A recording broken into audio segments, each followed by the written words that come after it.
Ladies and gentlemen, is my mic on? Can you hear me back there? All right. Oh, if I get real close, then you can really hear me. My name is Andy Porter. I'm Dean of the Graduate School of Education. It's my pleasure to be the host of this Clayton lecture and to introduce our speaker tonight.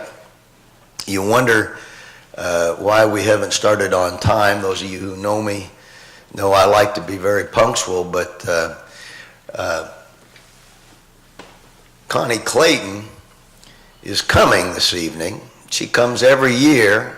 She's not here yet, and but she said she'll be here, so I was kind of waiting. So I think maybe at the end we'll find, if she's here by then, and I fully expect she will be, we'll find an opportunity to recognize her and the many contributions that she's made to Philadelphia. She's one of the former superintendents of the Philadelphia School District.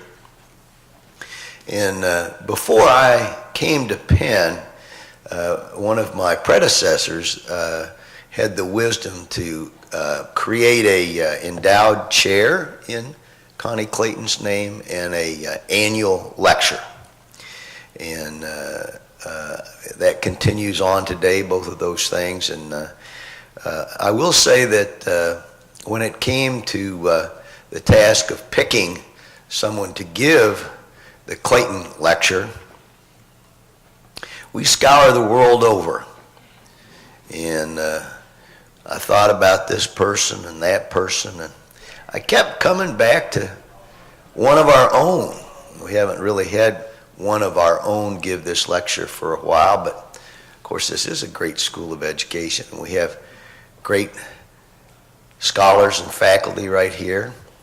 And so the real treat tonight is going to be to hear from our very own Shaun Harper.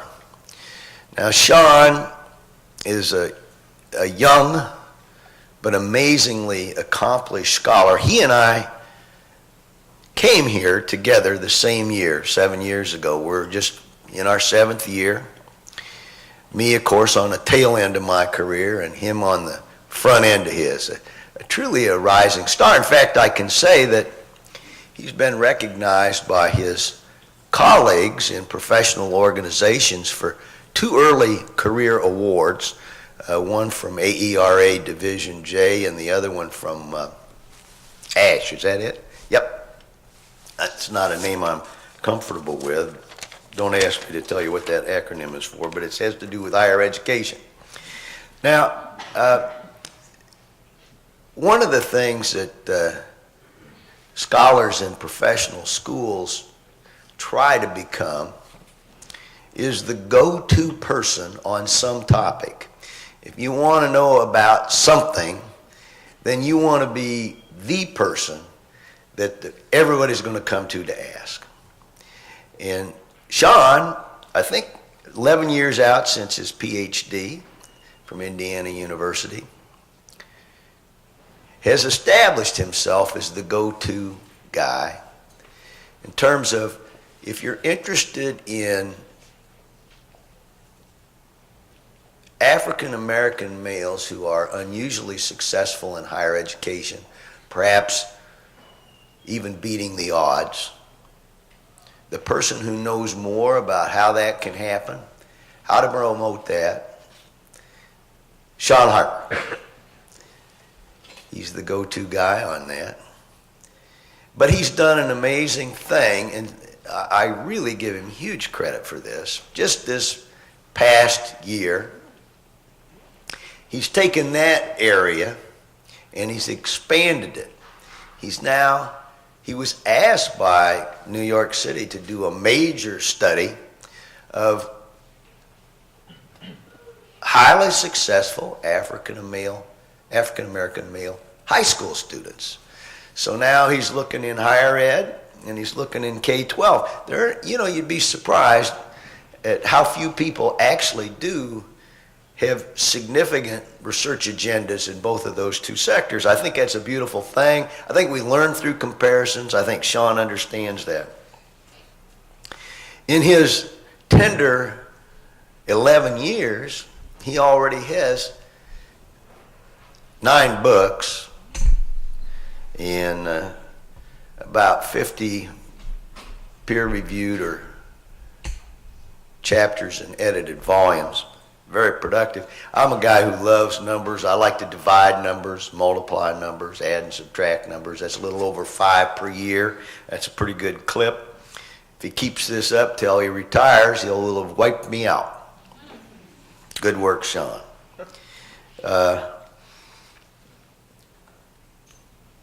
He is just this year founding a new research center in the School of Education.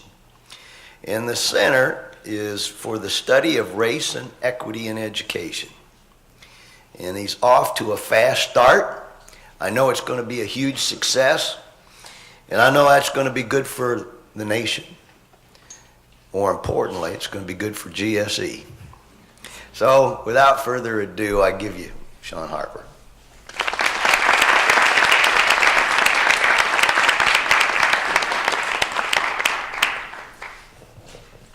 Thank you all for being here.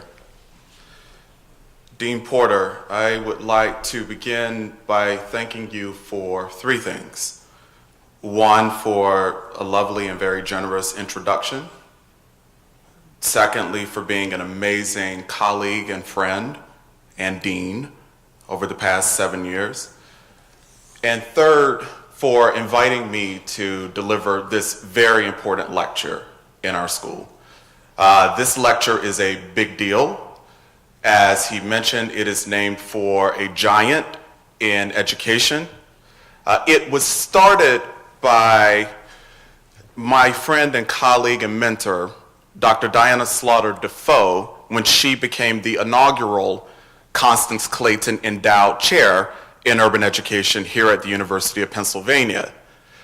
When Slaughter Defoe took on that chair, she thought it proper to convene not only scholars from across the university, but also community leaders and educators from across Philadelphia to honor the legacy that is Constance Clayton. 2 years ago, shortly after her retirement, Professor Slaughter Defoe edited a book of the first 10 Constance Clayton lectures in urban education. That book is available for purchase. I have read it from cover to cover, and I am deeply inspired by the brilliant scholars who stood at this podium and blessed this mic with their wisdom on urban education.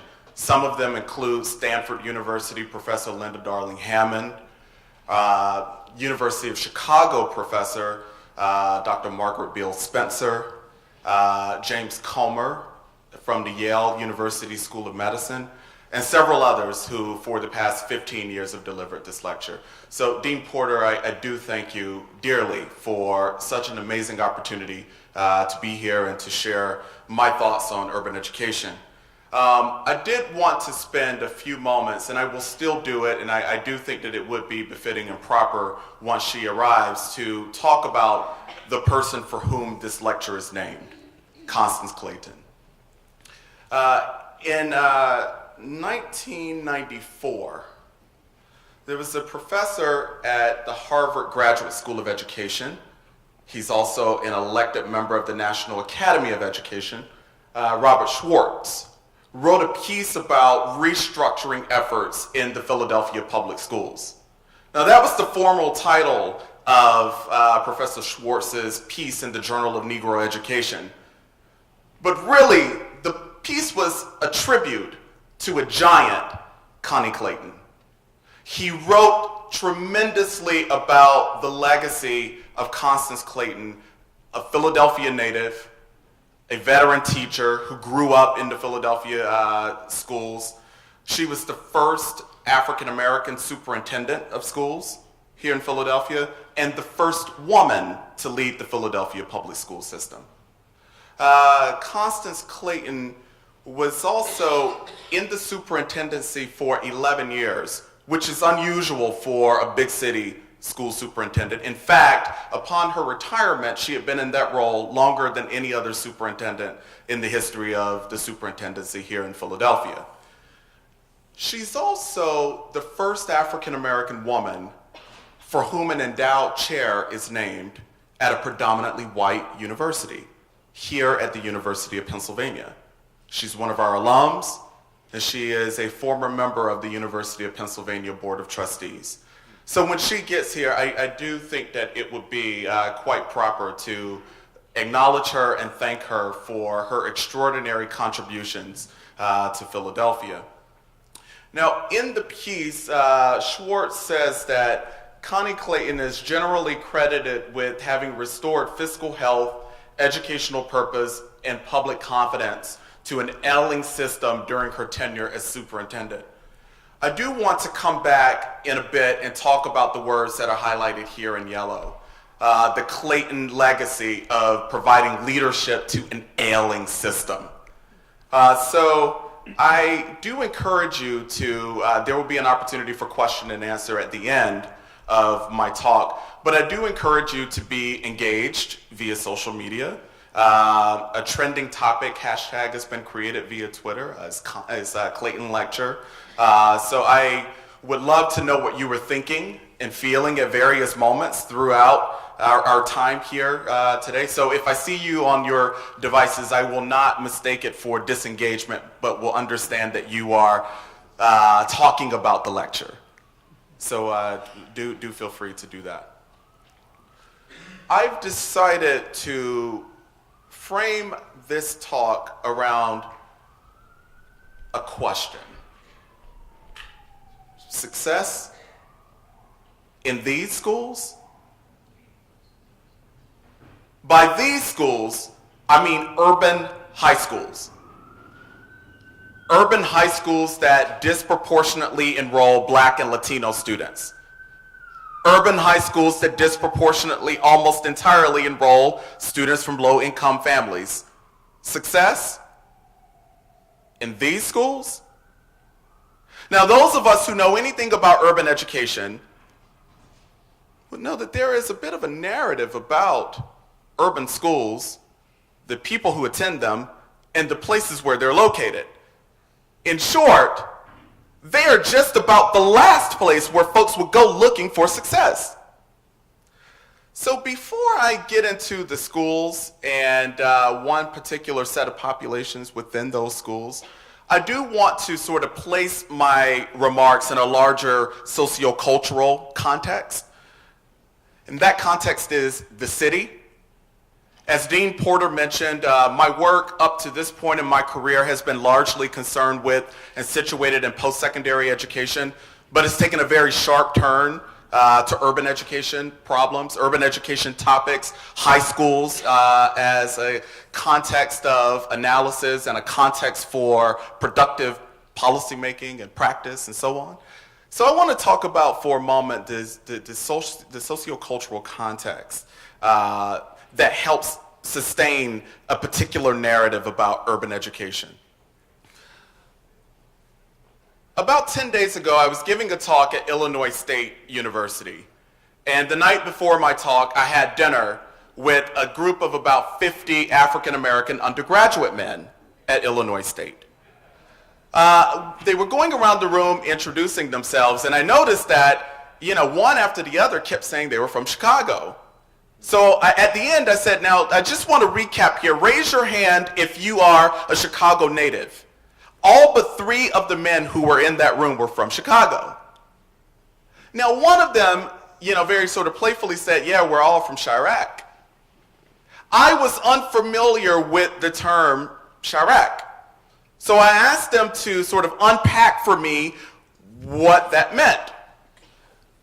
So in their unpacking, I was sort of fascinated by the durability of a particular narrative that's been created about Chicago. That it's a place where people died, right? The news about Chicago right now is all about gun violence and people dying on the streets of Chicago, right? So this whole nicknaming of Chicago as Chirac comes from some statistics that I've actually found from the U.S. Department of Justice. Between 2001 and 2011, there were 2,166 deaths of American service people in Afghanistan in what was called Operation Enduring Freedom. During just about that same time period, 2003 to 2011, there were 4,422 deaths of American service women and men in Iraq in the Operation Iraqi Freedom War. During that same time period in Chicago, there were 4,265 murders of gun violence that were related to gangs in Chicago. Now, this is a very real set of statistics. So just in case the math is not quite working for you, the short of it is here that just about as many young people have died in Chicago to gun and gang violence as did in the Iraq War. That's very real. There's a gun and gang problem in Chicago. There's one here in Philadelphia. You know, there is this nicknaming of Philadelphia, Killadelphia, in case you haven't heard that one, right? So, again, a very real set of issues concerning the urban context. Now, another is a set of realities in another Midwestern city, Detroit. You'll see here that Charlie LaDuff, who is a journalist, has written a book in which he offers an autopsy on Detroit. Now, an autopsy is offered when a place or a person dies, right? So the LaDuff book is all about the death of Detroit. And he tries to sort of place it in an explanatory, sociological context, although he's a journalist. And he talks about sort of the decline of the manufacturing and automotive industry and so on in Detroit. So according to LaDuff, Detroit is dead, right? One of our colleagues here at the University of Pennsylvania, he's an eminent historian, Thomas Segru, has written about the origins of the urban crisis. And he talks about in the book race and inequality in post-war Detroit. Now, he does not offer sort of this doom and gloom presentation of Detroit as an urban context, but instead makes clear that the people of Detroit never chose to suffer. They never chose to be poor. They never chose to have crime and poverty and guns and gangs around them, but those things were a byproduct of larger sorts of policy decisions that were made that negatively affected the place known as Detroit. Now, there was an article written in Time magazine about the tragedy of Detroit.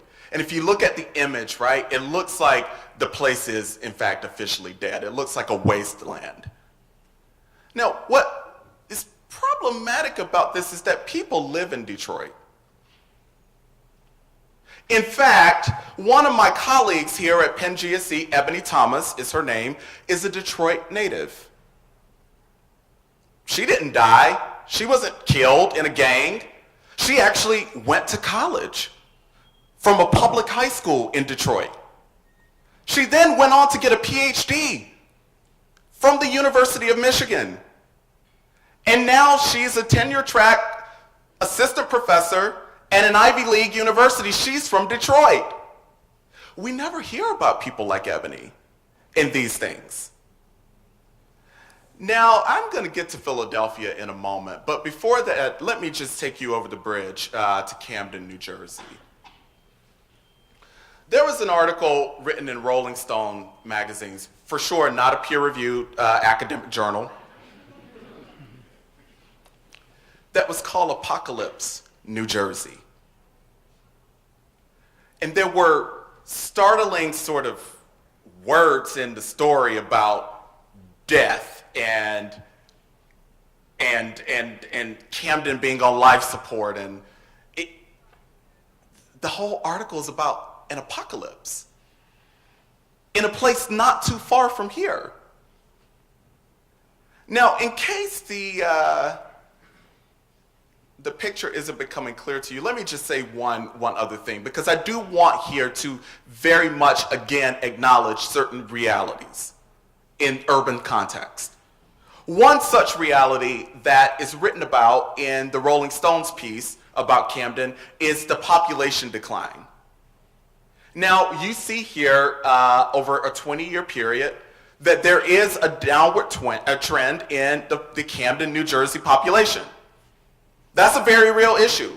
People are dying there, people moving away from there, jobs are moving and relocating from there, right? So you see this trend. But if you read the article, you would think that the trend line was more like this, that everybody had left, that everyone was dead, that Camden is a dead place.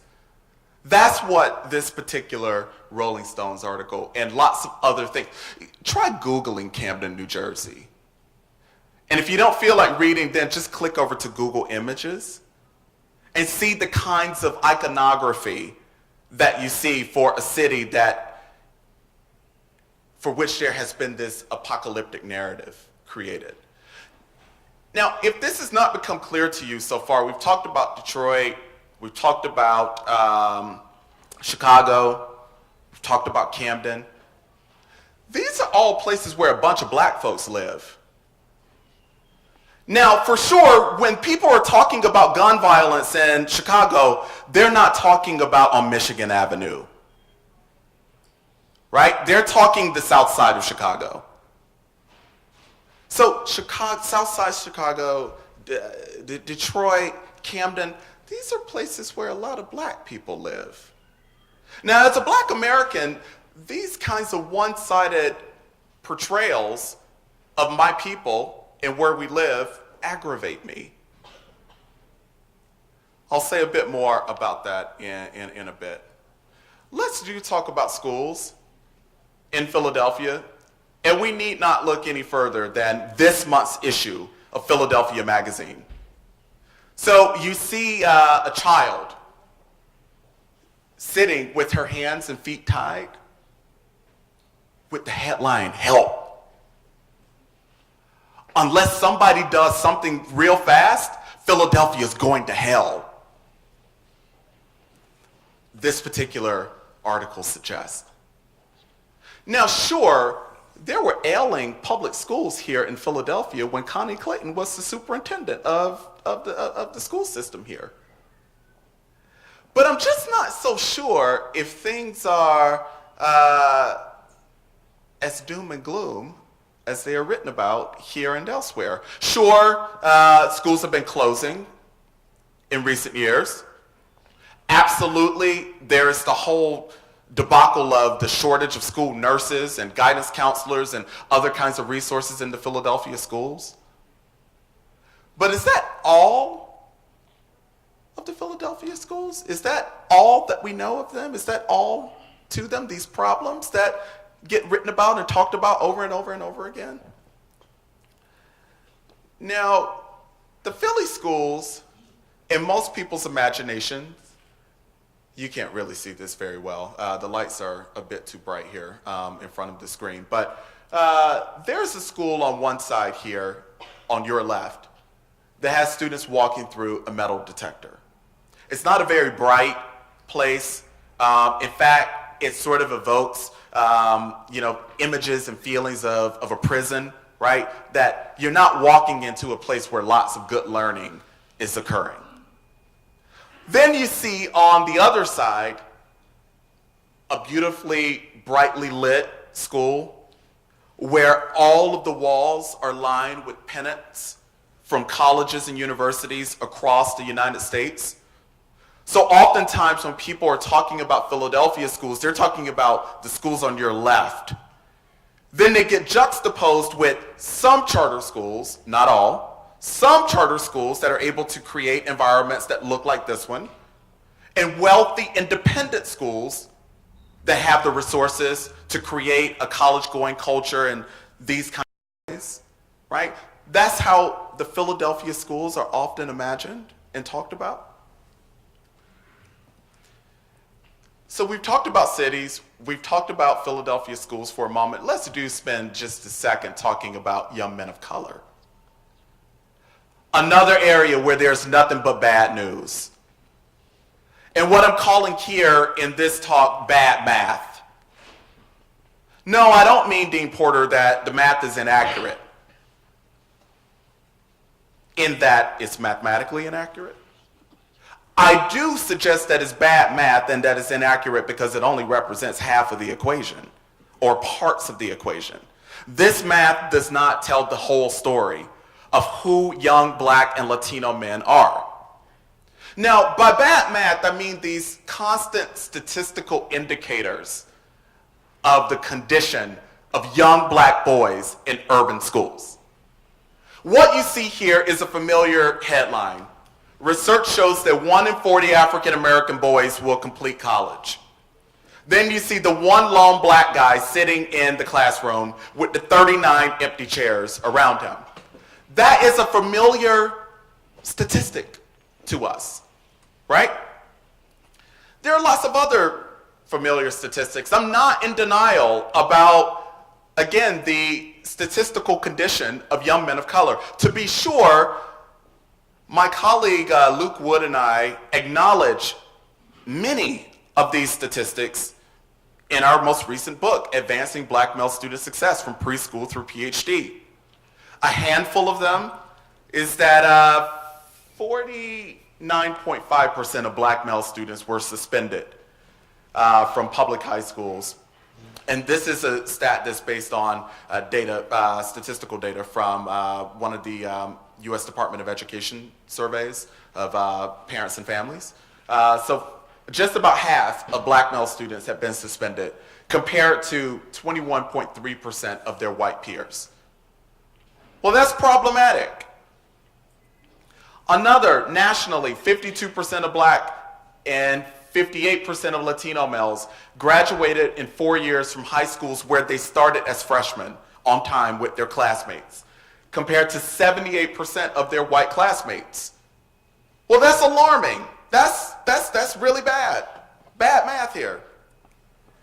In 38 states and the District of Columbia, Black males were lowest among all high school graduates. Rates for Latino males were lowest in 11 states. So we're talking just about all 50 states here. It's either Black or Latino males who are at the very bottom of the graduation statistic.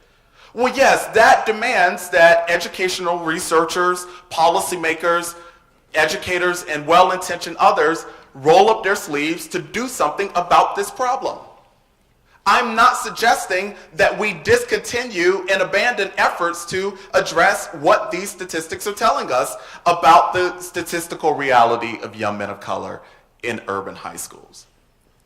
Another is very recent, and it's a data point from the College Board about students taking AP exams, right? So what you see is that of the students who were eligible to take advanced placement courses and students who were in advanced placement courses and were supposed to take the AP exam, among Black males, only 28% of them actually enrolled in AP courses and or took the AP exam.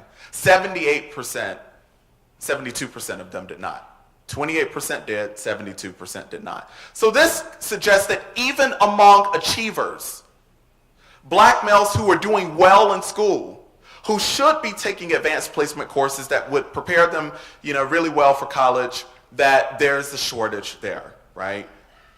That they're not being tapped and sort of introduced to those courses. The last one that I will share, which is not situated in secondary ed or in high schools, but it's an important one. This is from mine and Frank Harris's policy report with the Institute for Higher Ed Policy in DC that we wrote 2 years ago. We did an analysis over 4 cohorts of black undergraduate men at public universities across the nation. And we found that exactly 1/3 of those guys graduated within 6 years. 2/3 did not. Right? So far I've talked about a lot about high schools, right? Getting young men of color to college. But they also need to be successful once they get there. Otherwise, all these efforts to promote college going and college enrollment are for naught, right? 2/3. In fact, black undergraduate men graduate lowest among both sexes and all racial groups in higher education. The thing about these statistics is, again, this is almost all we hear. One bad math point after the other, one bad stat after the other, right?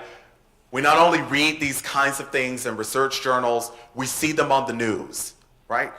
I argue that this one-sided portrayal of who black boys are and who Latino boys are has some really dangerous and really terrible effects, right? Those include low expectations of them in schools and society, right? If teachers only hear nothing but bad things about young men of color, well then it doesn't surprise me that they don't expect very much of them in classrooms. They don't expect them to achieve because we never talk about them as achievers. Very few of them even get highlighted for their achievement, right? There are also racist stereotypes and racial profiling that occur. I would argue that this one-sided narrative about black boys is what led to the death, to the murders of Trayvon Martin and Jordan Davis.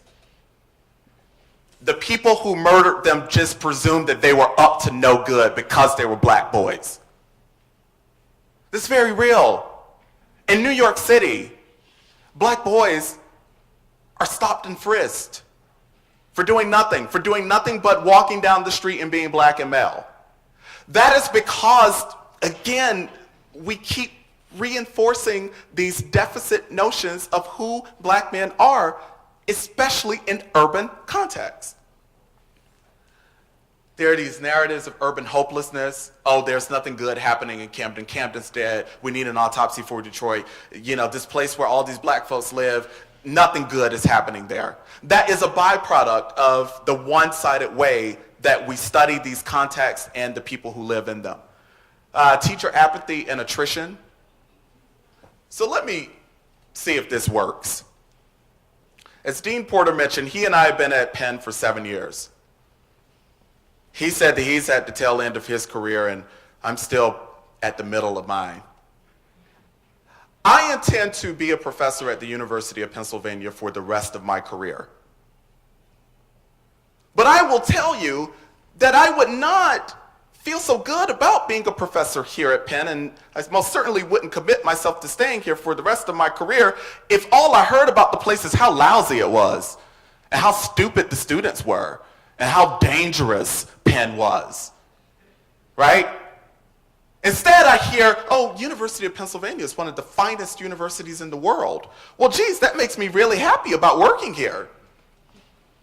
Just imagine being a teacher in a context where most of the students you're teaching are black and Latino, but yet you hear nothing but negative things about the black and Latino students in your school. Doesn't sound like a fun place to work. Or if you watch movies about the context in which you work and you see nothing but dark hallways and teachers getting beat up. Well, no one wants to be a teacher there, right? The last thing that I will say here as a segue about sort of the cumulative effects of these one-sided misrepresentations of urban contexts, urban schools, and urban male youth is that they do lead to deficit-driven practice and policymaking. What I mean by that is that well-intentioned educators and policymakers attempt to craft solutions in response to these vexing statistical realities that are based on bad math. They're based only on the bad stuff, right? So they try to fix a problem that will supposedly lead to success without having studied students who were successful. Well, that just doesn't sound right to me. I do want to go back here to this one image that I sort of kicked off this whole bad math campaign with. The one that research shows that only 1 in 40 African American boys will complete college. What I did not mention about this image is that I snagged it a couple years ago from the Urban Prep Academy website. Urban Prep is a charter school in the Chicago area for black boys. In fact, my colleague Cesare Warren was a teacher there. More specifically, this particular photograph was taken in the class where Cesare taught. Now, he lived in Chicago, by the way. He's still alive. He's right there. He wasn't shot. He wasn't killed by gangs there. He's right there. This image was taken at the school where Cesare was a teacher. What I didn't tell you about it, though, is that when I went to the Urban Prep website, this is the first image that came up. But within 3 seconds, it shifted to this image. Research shows that only 1 in 40 African American boys will complete college. At Urban Prep, we believe all our graduates will. And you see the classroom full of very bright, promising, good-looking young men who look like they are, in fact, college-bound. This is a profound statement of high expectation for young men of color. Now, to be sure, it's not just a statement or a belief or an aspiration. Urban Prep has, in fact, achieved some real results.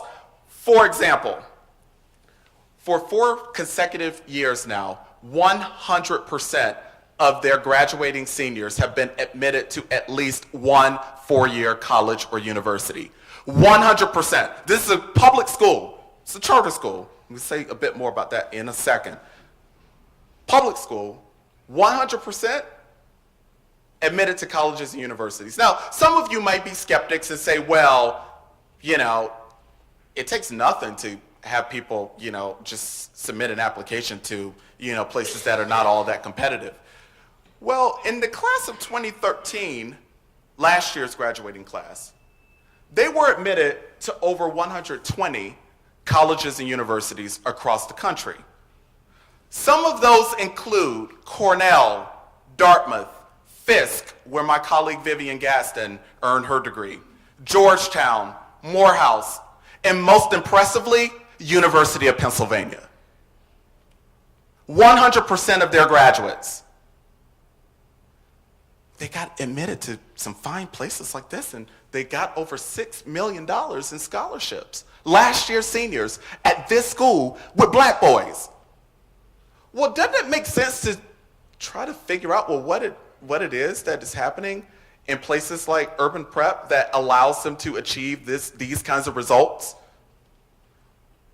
Right? I am convinced that these results are well on their way to being replicated in a different set of contexts. So, you know, this isn't just a fluke.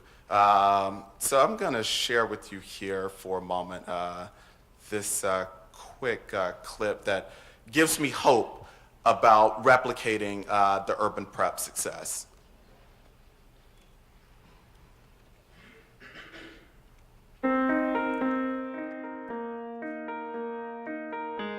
I've been in the robotics program for 4 years, and 2 years ago, my team actually won the robotics Bowl. I'm always interested in how things work. When I first came from the Dominican Republic, it was hard because nobody else knew Spanish, so I couldn't communicate with the teacher, nor could I communicate with the students. You're not supposed to do it like this, you're supposed to do it like this. Yeah, much better. When he was in the 3rd grade, it was even hard for him to spell his name. They give him more time, they take time for him to learn. He went from 0 to 100. The whole world changed. The school, they helped my kids a lot. Oftentimes I think we look at it through a deficit-based model and thinking that there's just something wrong and broken with our young people. Sometimes it could be the institution. What makes ESI so important is that it shifts the onus of student success from the students to the schools. Principals, guidance counselors, and teachers are working in deeply committed ways to make this environment better for students.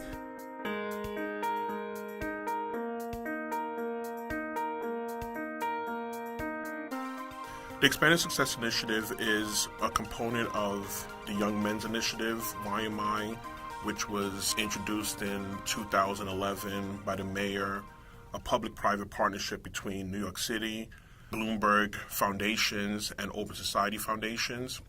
While the country was talking about graduation rates and increasing the number of graduates, the city showed us the data. Only 9% of Black and Latino boys were graduating college and career ready.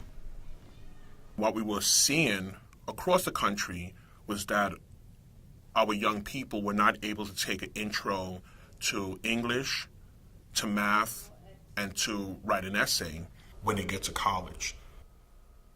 The Expanded Success Initiative is taking a look at schools that do it well and drilling down deeply to make sure they do it even better than well, and making sure we're able to replicate that throughout the school system overall. 40 schools were selected, and they are receiving funds over the next 3 years to implement strategies focused on increasing the number of Black and Latino young men who graduate from high school, college, and career ready.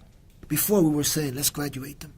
Now we're saying, let's graduate them at a certain level of performance, at a certain standard to be able to move on. Anybody can raise the flag and say we have high expectations. But the question is, what do you do to be able to support young people to meet that standard? And that's the work that's really engaging in ESI schools. The Expanded Success Initiative is focused on 3 core areas in education: academics, youth development, and it's looking at school culture. For the academics, we're basically saying what courses are young people taking and how rigorous those courses are. For youth development, it's about the relationships that peers have with one another, and it's also about the relationships that you see between the adults and those young people. With school culture, it's the idea of, does everyone in the school believe that you're going to go on to college and or a positive career path? All the young people, all the adults have to believe that, and they have to promote that. So when I thought about the 325 high school students who participated in the study, I had to go for one that I interviewed myself, so I went for Marlon. But he for sure is the most brilliant 16-year-old I've ever met. For African American males and Latino males, especially where we're from, the gap has already started by the time you get to high school. Kind of like a race. Like there's a race going on and you're not even prepared for it because you're not even aware that it's going on, right? I think about, 10 years from now, where am I going to be? As we look at ESI and we look at what we're learning, it's not even just about a particular school. It's about a structure for a community, and not just these 40, but throughout New York City. And as the nation looks at New York City, across the country. We didn't get here overnight when we think about the disparities, and so this is a generational challenge. We are at the early stages of the Expanded Success Initiative, and so the jury is still out, but the early indications are that we are on the right track. I'm really optimistic and really hopeful that we're about to change. This country's about to change. Speaking to you all today gives me the chance to encourage and even demand that we continue to support not just Black and Latinos, but all students to graduate from college. Simply put, it's not just my future at stake, it's all of ours.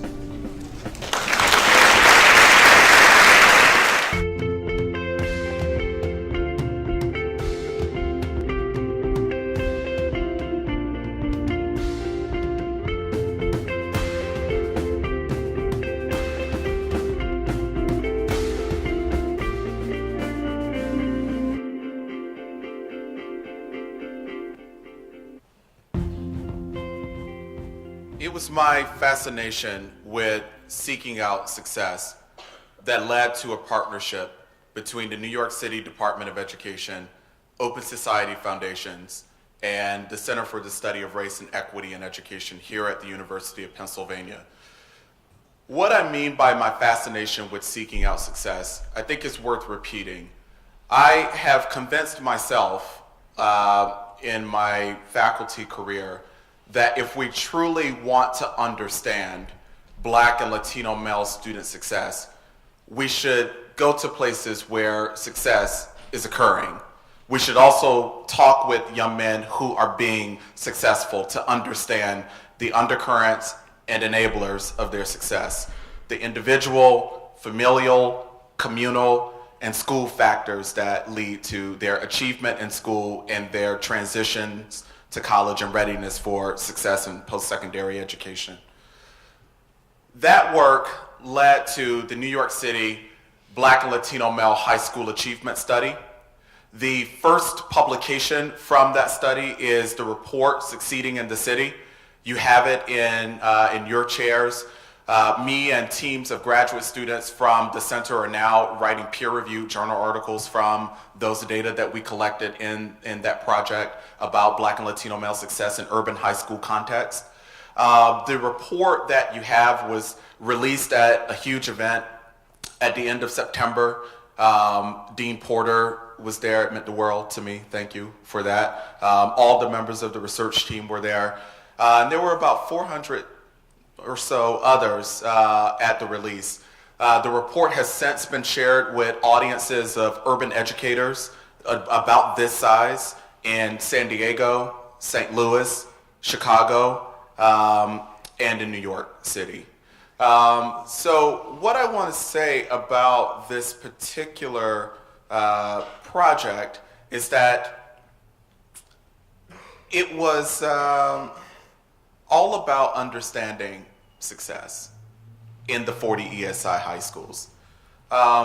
Perhaps the best story is told in the research team for this project. The team was comprised of Black and Latino males from Penn GSE, who were all graduate students. There was one postdoc, Dr. Cesare Warren, and 11 graduate students from across programs in our school. We traveled weekly to New York by train to do this work in the 40 high schools. This work was very much about meeting ourselves. In many ways, we were the young men that we were studying. Our team included guys who were from Dallas, Texas, Los Angeles, California, Chicago, Illinois, and of course, New York City. So these were guys who, all but two of us went to public schools. All but two of us grew up reasonably poor. We were not rich or even middle class. Most of us were first in our families to go to college, but yet we all somehow ended up here at a place called Penn, one of the finest universities in the world.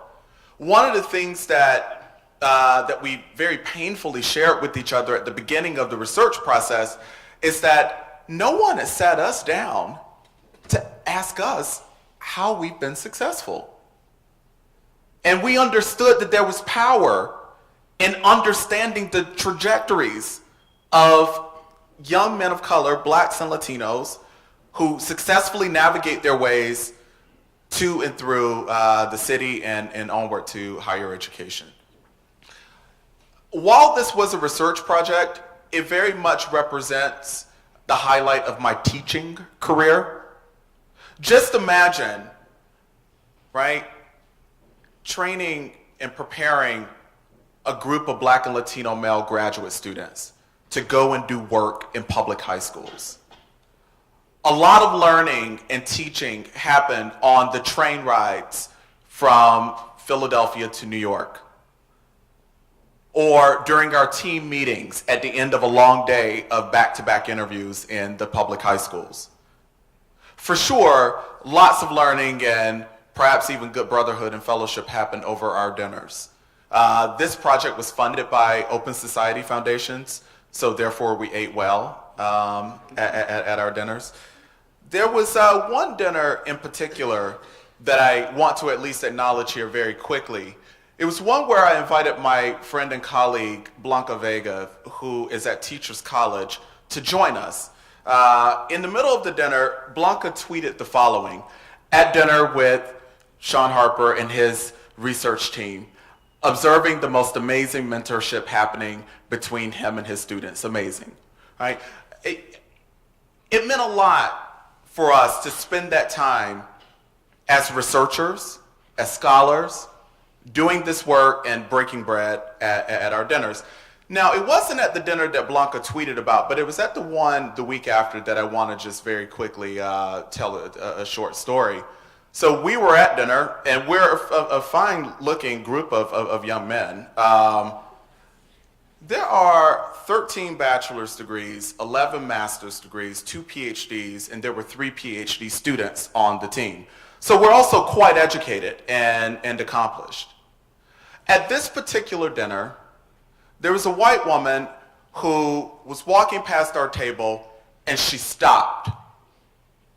And she gave us 2 options for a response to a question she posed. She looked at our group, and she said, "What are you? A football team or a basketball team?" Now, I have witnesses. I mean, members of the research team will tell you that I'm like this up here for effect. That literally happened to us, which is yet another byproduct,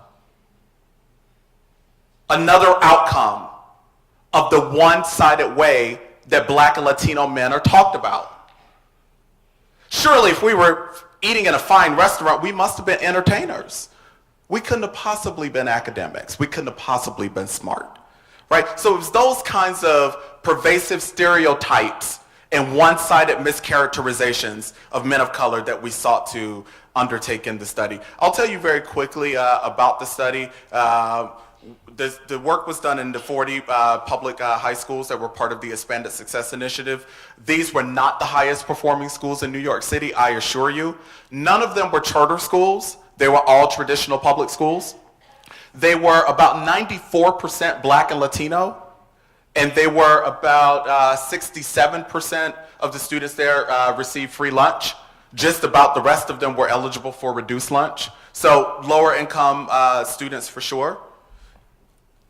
We did 325 interviews, individual face-to-face interviews with young men, Blacks and Latinos in these schools. They were all juniors and seniors who had B or better grade point averages.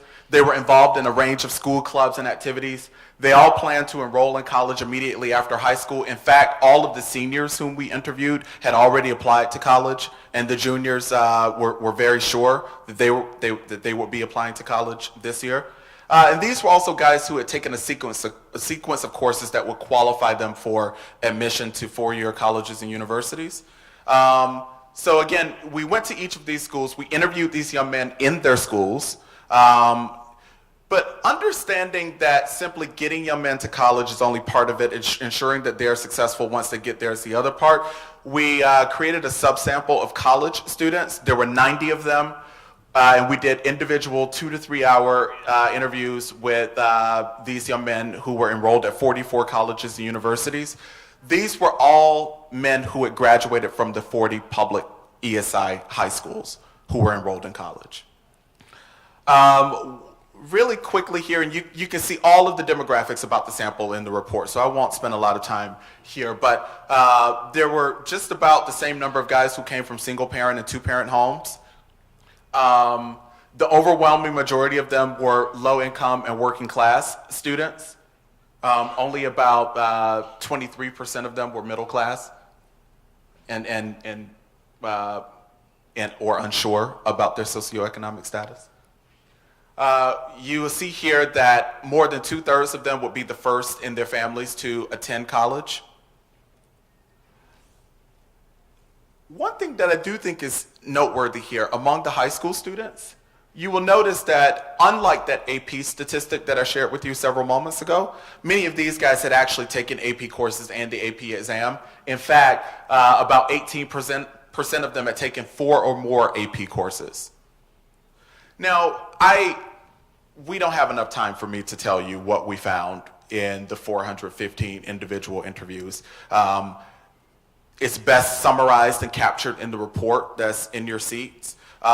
In that report, we tell you how these guys talked about their families and the value that their families place on education, how they were affected by high expectations from family and community members and teachers and others, how they avoided neighborhood danger, guns and drugs and other kinds of trappings that are commonplace in many urban contexts.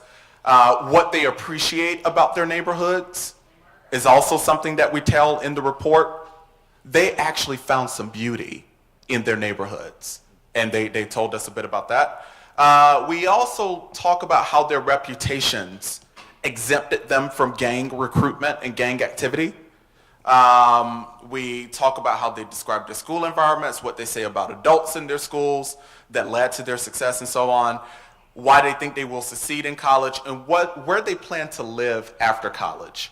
Spoiler alert, these guys plan to return to New York City, and many of them hope to live in their actual neighborhoods. Now, I do want to just very quickly talk about one set of findings, and I'm going to go back to the graphic that I shared with you earlier with this juxtaposition of 2 high school contexts. One is sort of the urban school portrait that you see in movies, on television and elsewhere, dark, metal detectors and so on. And then the other is this other school that has a lot of college-going messaging going on. Now, if you were not a more sophisticated audience, I would engage you in a game, and I would say, guess which one of these is the urban public traditional school? Now, most people would say, oh, it's school A. School A is the urban traditional school. Well, actually, they both are. Both of these are urban public school contexts in New York City. My point here is the point that I've been trying to convey in this entire talk, that this is a reality, but it's one-sided. This tells us something about success. How a school is able to create a college-going culture at no cost, by the way. So I asked the principal the day that we were in this school, wow, I'm really fascinated that every square inch of every wall around the school has a college pennant. How did you do that? He said, well, we had a volunteer who was a parent who spent some time in the school and wanted to do something. So I gave this parent the task of contacting colleges and university admissions offices across the country and asking them to mail us a free pennant. That's how they got these. It cost nothing. Just a little creativity to create a place that looks like a private prep school. I'll give you some other examples. Yeah, students in these schools were absolutely going to college and were being admitted to college. We saw it.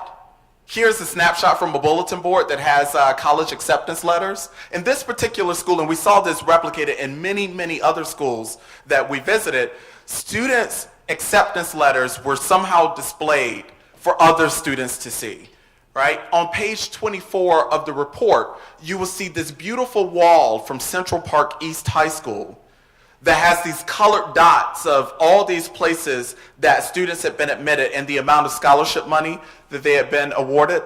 As of last March, when we were there for data collection, over $1.7 million had been awarded in scholarships to students at Central Park East High School, traditional public school, right?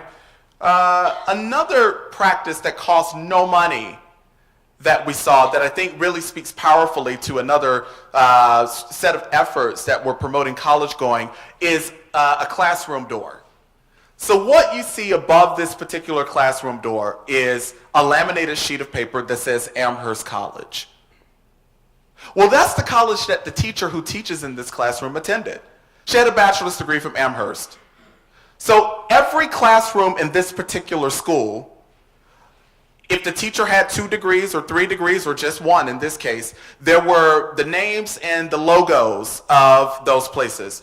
Students were encouraged to talk with their teachers about where they went to college and to ask lots of questions about what is it like at Amherst? What kinds of students does Amherst seem to be most attracted to? How can I get into Amherst? And teachers were encouraged to talk with students about leveraging their social and political capital on behalf of their students to get them admitted into the colleges and universities they attended, right? These kinds of things created a college-going culture. Many of the schools offered a course on going to college. One of my favorites is a school in the Bronx where the course was taught by the principal, and students took it in their 9th grade year, and their assignments throughout that year were to apply to college, right? So they filled out a set of fake college applications. They wrote college essays. These were 9th graders. They had to go and search for scholarships and apply for scholarships as if they were seniors, right? These things were happening in the 9th grade to encourage them to apply. Now, I'm turning the corner here towards completion, by the way. One of the things we had the students do at the beginning of the interviews was fill out a profile form where we collected some demographics about them. On the back of the profile form, we asked them to list the colleges or universities for the juniors to which they plan to apply, and for the seniors, the list of colleges and universities to which they had actually applied. What you see here is a snapshot from one senior's profile form. You will notice on his list that he planned to apply to Brown, Penn, SUNY Albany, Princeton, and University of Maryland. Now, it just so happens that this particular student was in a school where something else was happening. One of the most powerful things that we heard about creating a culture that promoted college going. The student said, well, actually, I want to go back just really quickly. So, in this particular school, every day when the principal made the announcements on the intercom for the day, the announcements included who had gotten admitted to college the day before. So the instructions were, if you get an acceptance letter from a college or university, bring it to school the next day and we're going to announce it on the intercom. So every day students were hearing Colin Williams has been offered admission to University of Pennsylvania. Dimitri Morgan has been admitted to University of Florida. Nathan Castillo has been admitted to Colorado State University.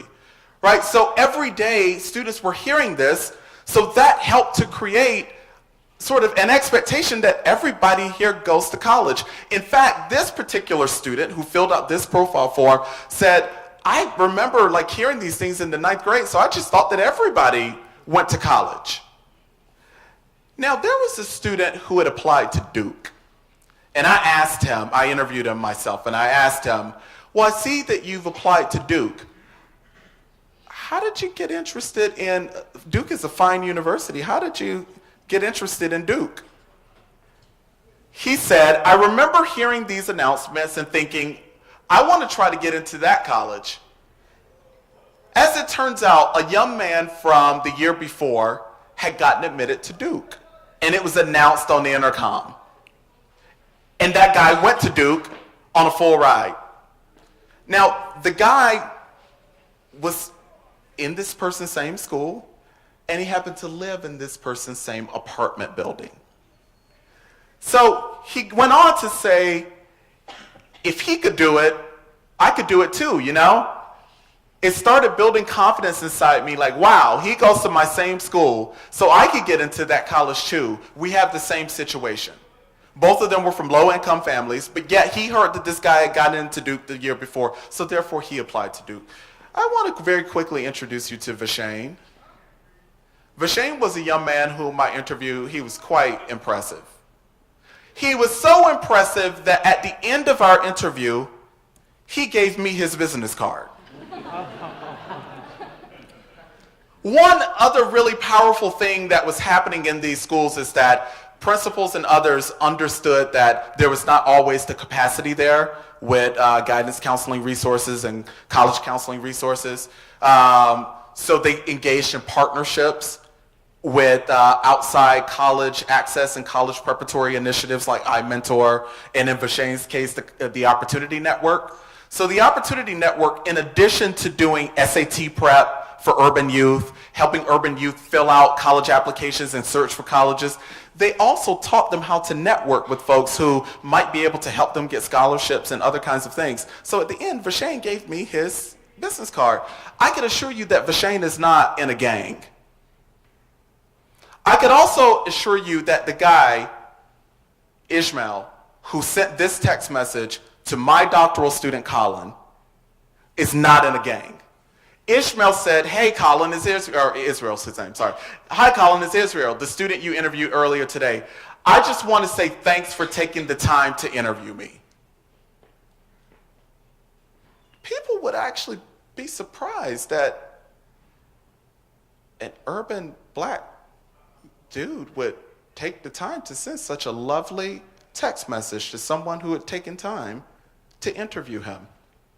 Because we never hear about the Israels or the Vashanes, right? We only hear about these thugs, right? These guys who are thought to have absolutely hopeless futures. The last thing that I will say here is I do want to talk about, and I don't have time now, that simply getting students to college is only half of the challenge in urban context. Ensuring that they're successful at urban colleges and universities is also another part of it. A few months from now, me and my colleague Ed Smith, Ed has been a policy researcher in Washington, D.C. and has worked for the Institute for Higher Ed Policy. He and I just finished a major policy report looking at black unemployment in the 25 cities where black unemployment rates are highest. And we also looked at every four-year post-secondary institution within a 25-mile radius of the mayor's office in each of these cities. And these cities include places like Philadelphia, Chicago, Las Vegas, Los Angeles, the 25 urban centers where black unemployment is highest. So again, the urban initiative here has to also ensure the students complete once they start. Where this work is going, I'm hoping to find someone with a bunch of money to give me grants to expand the work that we've done in New York City. I'm encouraged by the findings in the New York City study and would like to replicate what we've done there in 12 other cities across the country. I believe that there are black and Latino males who are successful in other places like Atlanta, like Dallas, like all the other places that you see, Detroit, and Memphis. So Memphis is very likely to be the first place that we go for the expansion. I'm currently engaged in a set of very serious conversations with the mayor of Memphis about replicating what we've done in New York City there, and it looks like that's going to happen first. The thing that I want to say about Memphis is that there is a person here in the audience, Justin Malone is his name. I just met Justin for the first time on Saturday afternoon. Justin was in my office this Saturday, so 2 days ago. He's a Penn student. Yeah, see, Justin graduated from a public traditional high school in Memphis, Tennessee. He assured me that he did not grow up rich. But yet he's at Penn. How did Justin get from Memphis to Penn? How did Justin get from a predominantly black public school in Memphis to Penn? More impressively than Justin being at Penn is that he got admitted to over 60 colleges and universities across the country. 60. Justin, he's right there. Now, it seems to me that in the expansion of this work, I should go to Justin's school. Because when I asked Justin, well, geez, 60 places sounds like a lot of places. Like, why did you apply to 60? He said to me, well, in my school, we were encouraged to apply to college, apply to college, apply to college. This was a traditional public school Justin attended, where this pervasive messaging about applying to college was reinforced over and over again. So he applied to 60, and he very wisely chose to be a student at Penn. You will notice that the expansion plan for this national study of Black and Latino male success in urban high schools does not include Camden, although I talked a bit about Camden.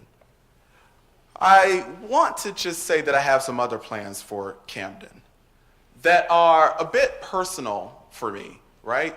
So you see this beautiful shot here of the Ben Franklin Bridge leading into Camden. Now, it doesn't look like Camden's on fire here, right? It actually looks like a place where people would want to live. It looks beautiful. It's bright, looks like a city. So I live down at Penn's Landing. Every morning, I literally wake up to this view of Camden, New Jersey. When I open my eyes in the morning and I look out my bedroom window, I don't see an apocalypse happening on the other side of the bridge. I don't see, big clouds of dark smoke. I see sunshine. I see light. I see life over there. It's because I choose to see the other side of Camden, right? So I have proposed, I'm working right now on a proposal to the W.T. Grant Foundation for their Distinguished Fellows program to do a 2-year ethnographic study in Camden, New Jersey. Now, for sure, I am a qualitative researcher, but I'm not an ethnographer, so this would be my first ethnographic project. But I'm hoping to spend 2 years in Camden looking for life, looking for success. I am convinced that just because it's a bunch of black folk who live on the other side of the bridge for me, that it's not all bad over there. I'm determined to go over there and find young men and women in Camden public high schools who are doing well, who are college bound. So during this 2 years, I'm hoping to go into those high schools. I also intend to enroll in a course at Camden Community College. Perhaps an introductory statistics course might do me good. But I want to sit there with students who are in college in Camden and learn what they're learning.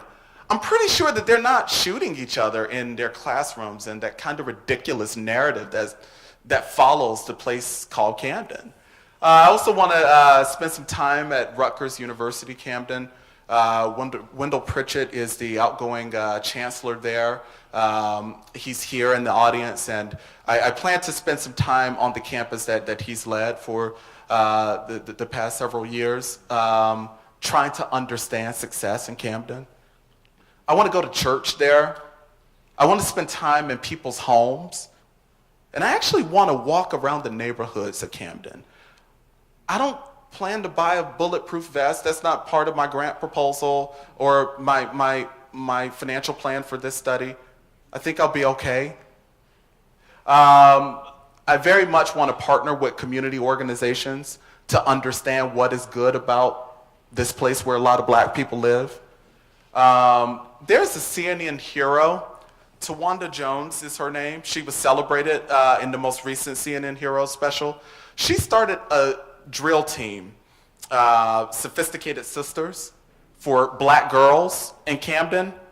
Yeah, I want to spend time with Tawanda and the Sophisticated Sisters, understanding how that initiative keeps them off the street and focused on going to college. All of the Sophisticated Sisters have graduated. That was part of the CNN Heroes package. I want to understand how they do that. That's not something you hear very often coming out of Camden. My partner is here. I'm pretty sure that we probably won't be renting an apartment in Camden, but I sure would like to even live over there for this 2-year period. But the point here is that I very much want to understand life beyond death in this place called Camden. I'm going to wrap this up here by going back to the Schwartz tribute piece to Connie Clayton that he wrote in the Journal of Negro Education. And I want to end with a quote from Dr. Clayton in the piece. Dr. Clayton said it was about sort of this focus on high schools during her superintendency. She had done a lot of work early on elementary schools and early schooling experiences, but then there was a shift to high schools. And Schwartz asked her why this shift to high schools in Philadelphia. Dr. Clayton said, and I quote, "I was tired of reading national data about high school graduates who couldn't read, couldn't fill out an application. I must tell you that there were many who thought I was crazy to take on high schools, that it was already too late." People thought it was too late here in Philadelphia to do anything about these ailing high schools. Dr. Clayton said, "But since my position is I don't write off any child for any reason, it seemed imperative that we zero in on high schools." Like Dr. Clayton, I'm tired of hearing nothing but bad news about places where large concentrations of black folk live and are educated.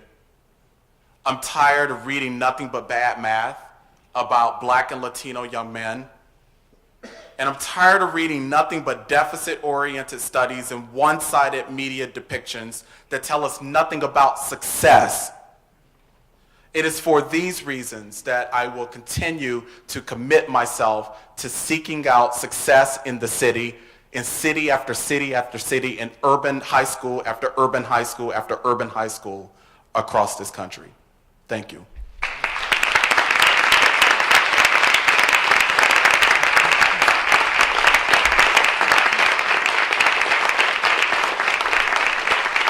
Thank you. Yeah,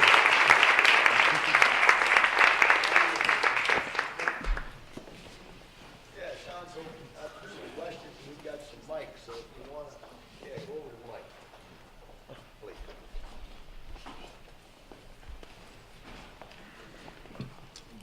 Good afternoon. Good afternoon. My only question was when you were at dinner and the woman asked were they a football team or basketball team, what was your response? Or did anybody respond? So everybody's mouth just dropped. And honestly, I cried. Like I literally cried. That was my response. I cried. And I can't even remember like if anybody like ever said to her, I mean the other guys are here, did anybody say anything to her? I can't even remember. Yeah. Dr. Warren says that someone said that we were from Penn. Yeah, but I just remember crying. Thank you. Good afternoon. Thank you for everything that you said. Thank you. My name is Chris Johnson. So I have a lot of questions to ask, but I promise I'll only ask one. Okay. So just to let you know who I am, I saw the two pictures you have. So I'm the former principal of Ben Franklin High School in Philadelphia. I'm also currently the new principal at Science Leadership Academy at Beaver. So I've done a lot of work with young black males. And I was happy to see that you did your case study on 11th and 12th grades. Knowing that, we all know that by the time you get to 11th grade, you are pretty much guaranteed to graduate at that point in time. Have you found out any information about working with the middle school kids and working with those kids who traditionally have dropped out of school?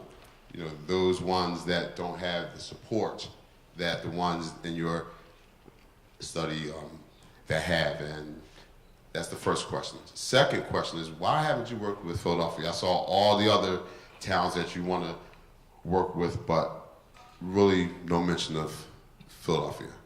Sure.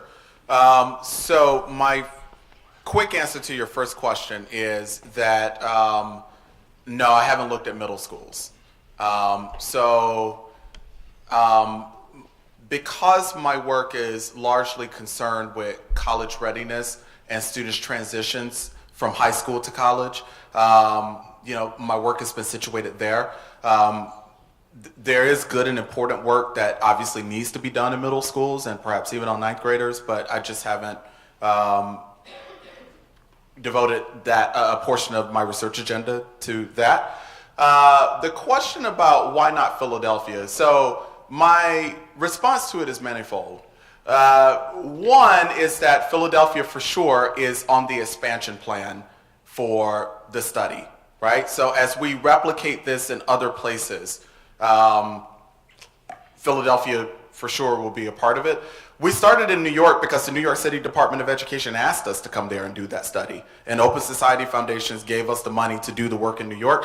But I am hoping that some foundation here in Philadelphia will support the replication of the Philadelphia work. So that's one. Another thing that I will say, and it sounds, perhaps like, I don't know, ego stroking maybe, but I do a lot of work at the Community College of Philadelphia.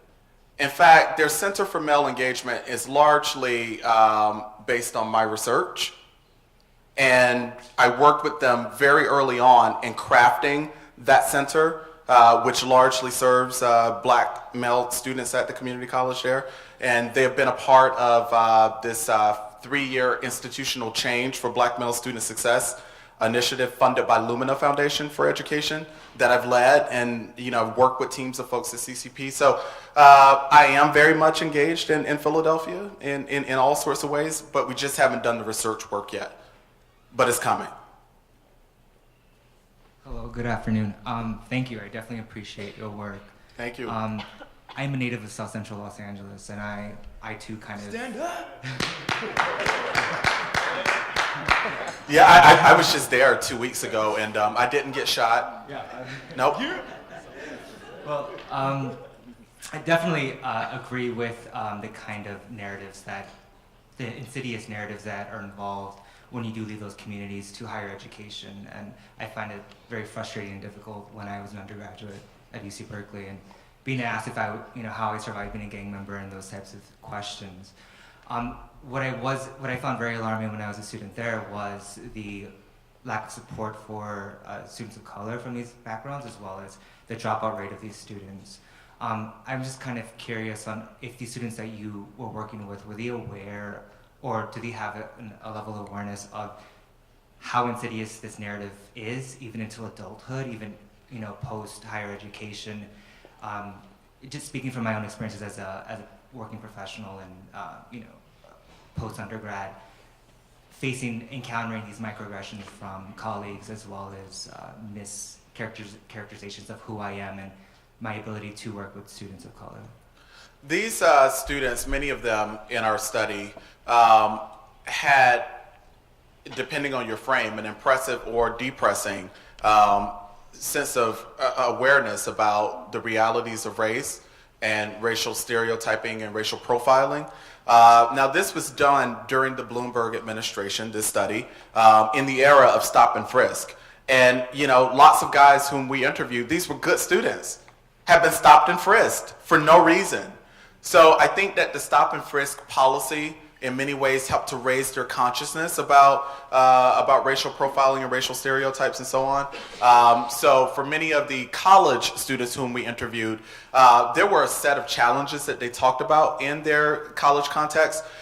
Being shocked about sort of the realities of race oftentimes was not one of them. My name is Miles. I'm also from South Central.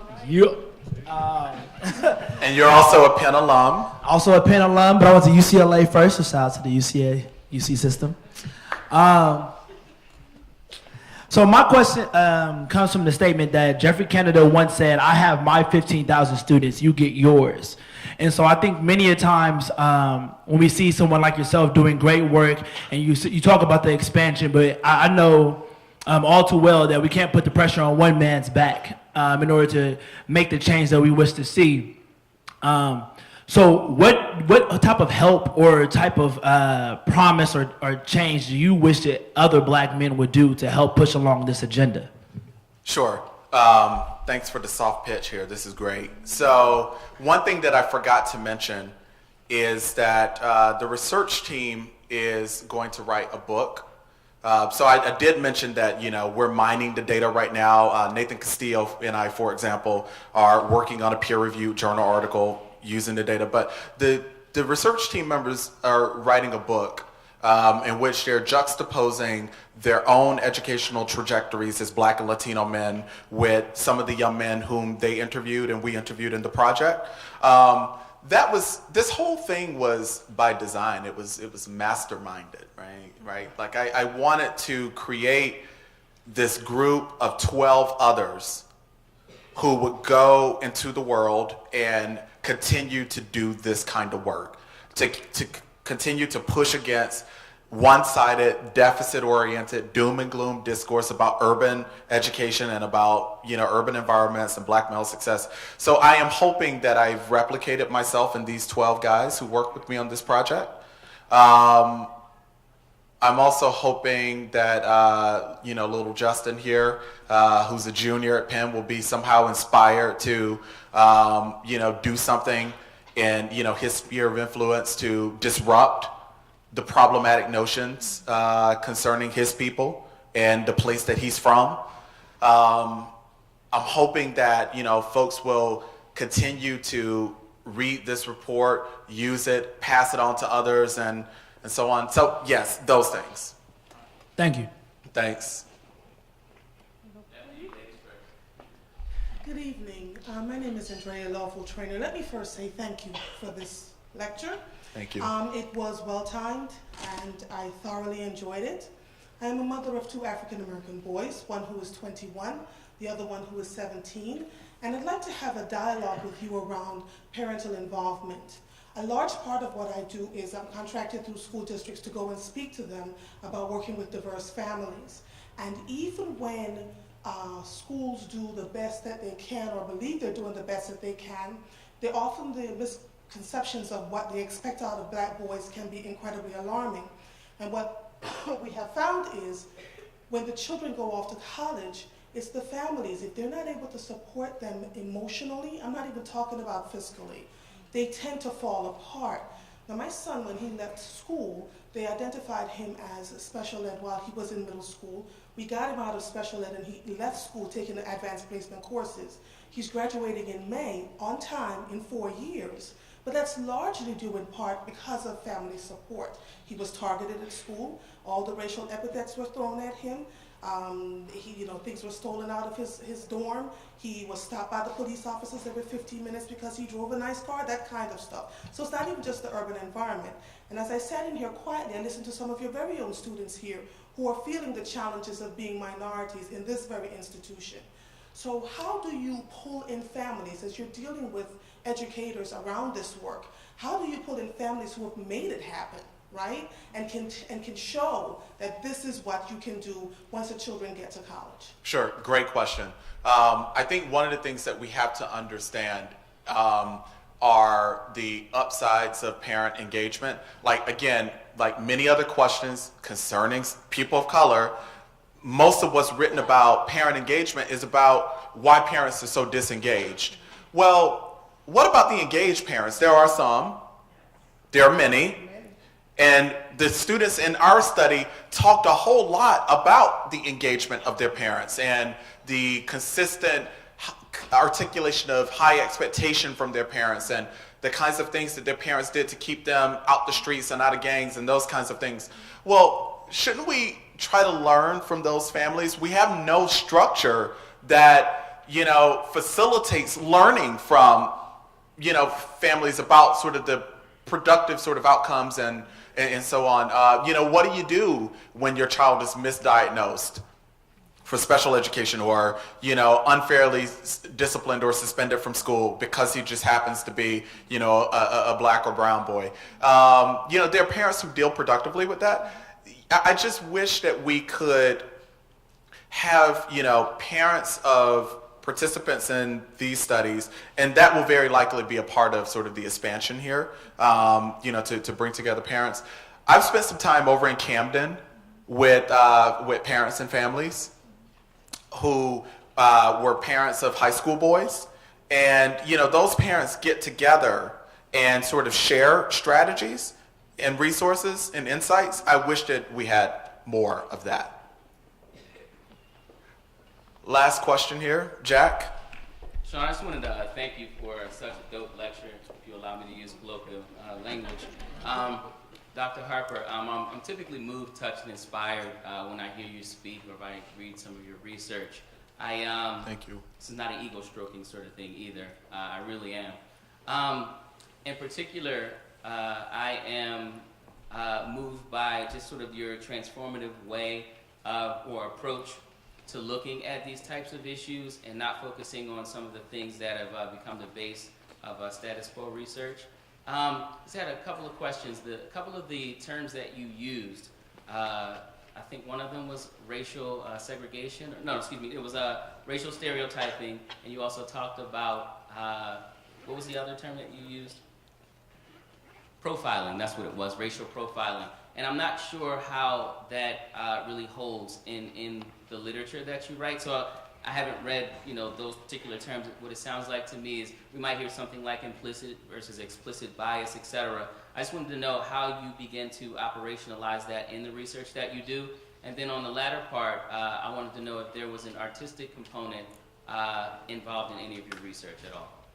Well, so your second question for sure is much easier to answer than the first. No artistic component, unfortunately. I mean, there were obviously some guys in the project who, were great musicians and great poets and things, but we didn't necessarily sort of go looking for artistic kinds of measures of success. Yes, so the racial stereotyping and profiling, I've written a lot about that, particularly in my college work.